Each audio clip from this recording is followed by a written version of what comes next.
Pfeffer est votre invité aujourd'hui, Béatrice Rulle, députée UDC. On va parler à nouveau de cette initiative sur les soins infirmiers forts. Bonjour André Pfeffer. Bonjour. Merci d'être sur Radio Lac ce matin. L'UDC donc opposé à cette initiative pour des soins infirmiers forts. Comment peut être opposé à un texte qui entend garantir la santé de la population ? Oui, alors l'UDC est contre, et d'ailleurs également le Conseil fédéral et la plupart des partis, pour une fois, mais tout le monde, absolument tout le monde est d'accord avec le constat. Donc évidemment, il faut des soins infirmiers forts, c'est une évidence. Donc votez pour ?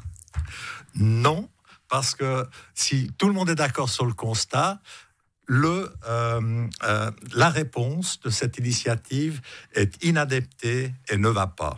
Il y a surtout deux aspects qui ne vont pas. Le premier aspect qui ne va pas, c'est que cette initiative propose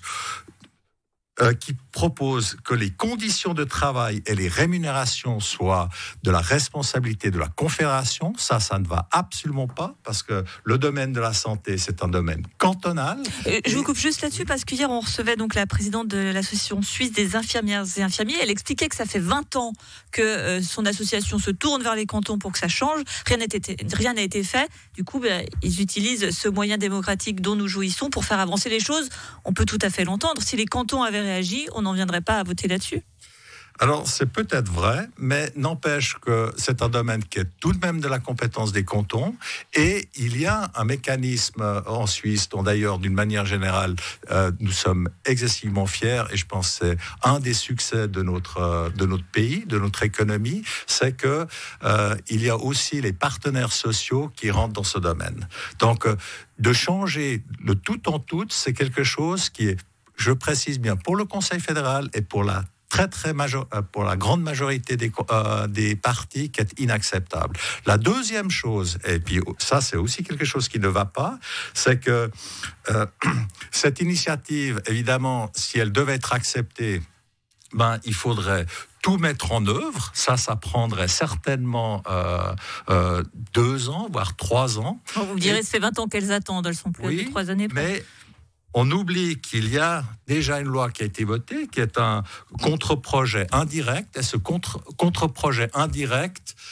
résout largement deux des 4 demandes de l'initiative, qui est d'une part augmenter le nombre du personnel et également améliorer leurs conditions. Et à ce sujet, il a déjà été voté 1 milliard qui serait mis à disposition pour les étudiantes, pour les instituts comme hôpitaux, maisons de retraite, etc., pour améliorer les conditions, pour la formation continue, et également pour des subventions supplémentaires pour les autres écoles, pour la formation. Ce contre-projet, vous venez de l'indiquer, donc c'est 1 milliard de francs qui sera versé. On va rappeler que si jamais l'initiative n'était pas acceptée, le contre-projet indirect sera appliqué quoi qu'il en soit. Mais ce milliard ne sera versé que pendant 8 ans et uniquement si les cantons agissent pour la formation. Sinon, la Confédération ne versera rien. Ça limite quand même beaucoup la portée par rapport au texte que proposent les infirmières.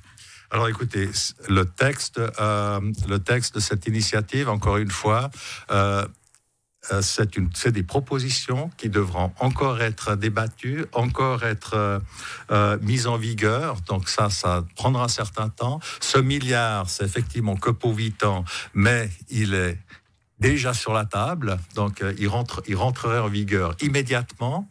Et puis je reviens sur ce que j'ai dit tout au départ, sur le constat, c'est qu'absolument tout le monde est d'accord. Donc il faut effectivement donc améliorer la situation actuelle. Tout le monde est absolument admiratif de ce qui a été fait par le personnel des soins. Et puis, non seulement... C'est pas la meilleure manière de montrer la gratitude, là, pour le coup. Écoutez, il y a quand même 1 milliard. Et puis, je précise bien, le 4e volet de proposition de cette initiative est également dans le pipeline de la loi, donc du contre-projet indirect qui a été voté, qui est que les infirmières et les infirmiers puissent avoir directement, qui puissent directement facturer leurs prestations à la caisse maladie. Donc, si vous voulez, il y a 2 aspects de l'initiative qui sont déjà remplis. avec le contre-projet indirect. Et puis, les deux autres aspects, les deux derniers aspects de cette initiative, comme j'ai dit auparavant, c'est une approche qui n'est pas adapté, qui ne convient pas à la situation que nous vivons dans ce pays. Tout de même, mais quelque chose qui est très important, qui est souligné dans cette initiative, c'est le fait de dire qu'il faut qu'il y ait un nombre de diplômés suffisant. On sait qu'il y a une pénurie d'infirmières et d'infirmiers en Suisse. L'UDC critique d'ailleurs suffisamment le fait qu'on ait recours à une main-d'œuvre étrangère. Comment est-ce qu'on peut s'opposer à une initiative qui entend garantir justement qu'il y ait une formation en Suisse suffisante ? Alors, écoutez, donc il faut plus. Non seulement il faut plus de formation, je crois que ça c'est contesté par absolument personne, mais aussi je pense qu'il faut absolument améliorer les conditions parce que c'est un domaine où les durées de travail est très très courte. Donc des infirmiers ou des infirmières ont une durée d'activité qui est seulement de 11 ou 12 ans. Et ça démontre effectivement qu'il y a beaucoup à faire sur les conditions de travail. Donc je pense qu'une fois que ces conditions de travail seront améliorées, les gens resteront plus longtemps en place, resteront plus longtemps en fonction, resteront plus longtemps dans leur métier. Et effectivement, en plus, il faut augmenter le nombre de formations. Et ça, on l'a vu dans le Covid, donc ce manque qui est absolument cruel. Mais effectivement, il y a malheureusement aussi un vieillissement de la population dans ce pays.